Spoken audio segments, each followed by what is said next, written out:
আজ আবারও একটা যুগ পর বান্ধবীর বাড়িতে গেলাম বান্ধবীর সঙ্গে দেখা করতে। আর তার সাথে কষ্ট করে দেখা করতে যাওয়ার কারণ হলো আমি কিছুদিন আগে কিছু নতুন জামা কিনেছি, যেগুলি ফিটিংস করাতে হবে। আর বান্ধবীর মায়ের আছে সেলাই মেশিন, তাই আমিও ফায়দা ধরতে চলে গেলাম।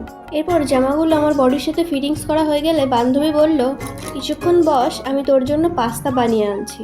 আমি ওকে বললাম, বান্ধবী তোকে অত কষ্ট করতে হবে না। কিন্তু বান্ধবী বলল, না তুই একটু বস, আমি এক্ষুনি করে দিচ্ছি।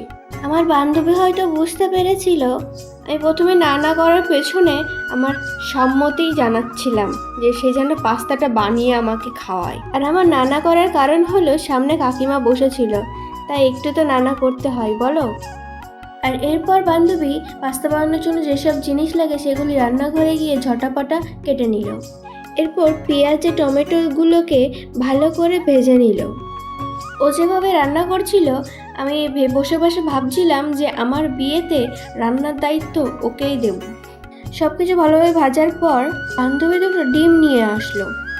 তখন আমি বান্ধবীকে জিজ্ঞাসা করলাম যে, বান্ধবী এ দুটো কিসের ডিম? আমার বান্ধবী আমাকে উত্তরে বলল, ওই দুটো নাকি হাতির ডিম। ছোটবেলায় লোকের মুখে শুনেছি হাতির ডিমের কথা, কিন্তু কখনো দেখার সুযোগ হয়নি। আজ হয়তো বান্ধবীর জন্য হাতির ডিম দেখারও সুযোগ হলো। তাই যাই হোক, বান্ধবীকে আমি ধন্যবাদ জানাই হাতির ডিম দেখানোর জন্য। আর কিছুক্ষণের মধ্যে বান্ধবী দেখো আমার জন্য পাস্তা বানিয়ে নিয়ে চলে আসলো। আর আমি খাওয়া দাওয়ার পর বান্ধবীর থেকে বিদায় নিয়ে চলে আসলাম।